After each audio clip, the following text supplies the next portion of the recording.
বিভিন্ন প্রতিযোগিতামূলক পরীক্ষায় আসা জারণ বিজারণ অধ্যায় থেকে কিছু প্রশ্ন, যেমন যে বিক্রিয়ায় কোনো রাসায়নিক সত্তা ইলেকট্রন প্রদান করে তাকে বলা হয় জারণ বিক্রিয়া, আর যে বিক্রিয়ায় কোনো রাসায়নিক সত্তা ইলেকট্রন গ্রহণ করে তাকে বলা হয় বিজারণ প্রক্রিয়া। বিজারক পদার্থগুলো হচ্ছে সকল ধাতু, হাইড্রোজেন এবং কার্বন। শুষ্ক কোষে কার্বন দণ্ডের চারপাশে থাকে ম্যাঙ্গানিজ ডাইঅক্সাইড ও কার্বন পাউডার। কোনো জারক ও বিজারক উভয় রূপে কাজ করে। কোনটি জারক বিজারক উভয় রূপে কাজ করে? উত্তর হলো H2O2।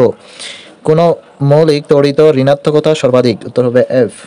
ইলেকট্রিক ভালভে ফিলামেন্টে যার দ্বারা তৈরি? টাংস্টান ধাতু। অ্যালুমিনিয়াম সালফেটকে চলিত বাংলায় বলা হয় ফিটকিরি। থার্মোমিটারে পারদ ব্যবহার করা হয় কারণ অল্প তাপে আয়তন অনেক বেশি বৃদ্ধি পায়। ফটোস্টার্ট মেশিনে ব্যবহৃত মৌলিক পদার্থের নাম হচ্ছে সেলেনিয়াম। এপসম লবণের রাসায়নিক নাম হচ্ছে ম্যাগনেসিয়াম সালফেট।